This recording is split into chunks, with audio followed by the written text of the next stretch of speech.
अनिरुद्धाचार्य जी की अनमोल बातें हैं। तुम उन्हें अपना दोस्त कहते हो। अरे जो दोस्त होगा वो आपको कभी शराब नहीं पिला सकता, जो दोस्त होगा वो आपको कभी गलत रास्ते पर नहीं ले जा सकता। दोस्त तो वो होता है जो कहता है कि यार मैं गलत हूं, तुम गलत ना हो जाना, वो तो दोस्त है। और जो कहे कि मैं गलत हूं तो तू भी गलत हो जा, वो दोस्त नहीं है, वो आपका दुश्मन है। घर के अंदर फलदार वृक्ष नहीं होने चाहिए, विशेषकर केला का पेड़ नहीं होना चाहिए, क्योंकि केला का ऐसा कहा जाता है कि वो घर में आप जैसे बृहस्पतिवार के दिन तो केला की पूजा होती है, तो केला की पूजा कर सकते हैं, गमले में केला लगाइए। जब केला बड़ा हो जाए, फलने की स्थिति आए, उस समय वो घर पे नहीं होना चाहिए।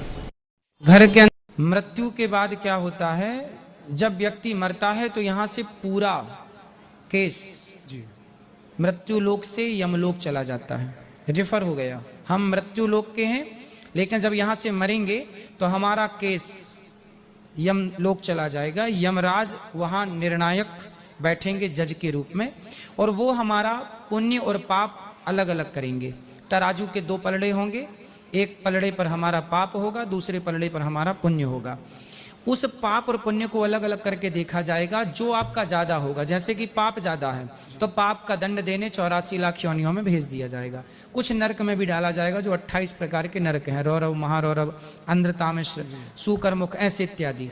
इसके बाद जो हमारे पुण्य है, उस पुण्य को देख करके भगवान, यदि हम मोक्ष का फल पाने योग्य हैं तो मोक्ष, यदि मोक्ष के योग्य पुण्य है तो बस सीधा मोक्ष हो जाएगा। स्वर्ग जाने के योग्य पुण्य है तो स्वर्ग जाओगे, नहीं है तो फिर भगवान छोटे से पुण्य दे के मृत्यु लोग भेजेंगे मनुष्य बनाकर कि जाओ अब फिर अच्छे कर्म करना ताकि मोक्ष को पाओ। इसलिए जब मनुष्य का जन्म होता है तो आप थोड़े से पुण्य लेकर के आते। बड़े भाग्य मानुष तन पावा, सुर दुर्लभ सद ग्रंथन गावा, फिरत सदा माया कर प्रेरा, काल कर्म स्वभाव गुण घेरा।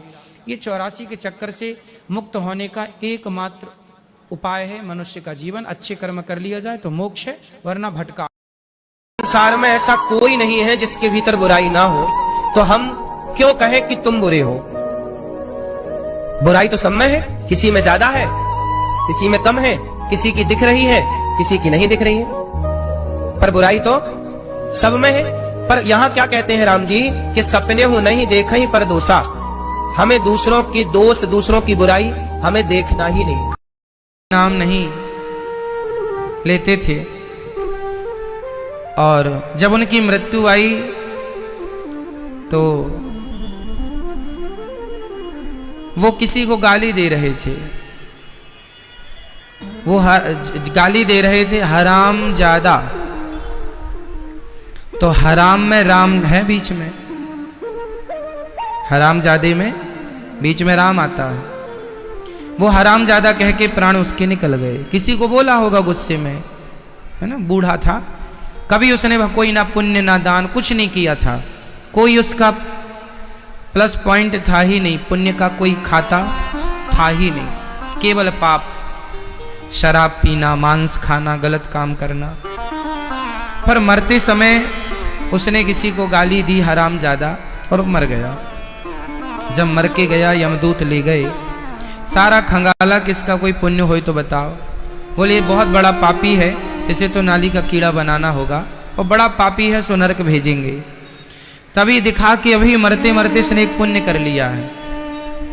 यमराज ने कहा कौन सा? चंद्रगुप्त ने कहा महाराज इसके हिसाब में एक नाम दिखाई पड़ रहा है। कौन सा नाम? बोले मरते समय इसने राम बोला। तो यमराज जी ने कहा ध्यान से देखो कि राम बोला है कि क्या। बोले बोला तो नहीं है राम, पर इसने किसी को गाली दी है, हराम ज्यादा बोला है। तो हराम, हराम आप लिखेंगे तो राम लिखना पड़ेगा, राम आएगा तो बस हटा दीजिए, हा हटा दीजिए, हराम से हा हटा दीजिए, क्या बचेगा? ओनली राम। बोले इन्होंने डायरेक्ट राम तो नहीं बोला, पर इनडायरेक्ट राम बोला, इसलिए अब राम बोला है तो एक राम बोला है इसने। अब बताइए कि इसे इस राम का पुण्य क्या दिया जाए। अच्छा, यमराज जो है ना, वो हिसाब किताब करने में बड़े पक्के हैं। वहाँ एक एक पुण्य का और एक एक पाप का हिसाब होता है, बिल्कुल पक्का वाला, ऐसा नहीं कच्चा। मस्त हुआ। यमराज बोले कि इन्होंने एक बार राम बोला है, इसका पुण्य क्या होना चाहिए? यमराज बोले मेरे को नहीं पता कि एक राम नाम का पुण्य क्या है। बोले चलो शंकर जी के पास चलते हैं, क्योंकि शंकर जी तो सदा राम राम जपते हैं। भोलेनाथ जी के पास गए, भोलेनाथ जी बताओ क्या बताएं? बोले कोई एक बार राम राम बोल ले, एक बार राम बोले और मर जाए, इसका पुण्य क्या है? शंकर जी बोले देखो मैं राम राम जपता तो हूं, पर राम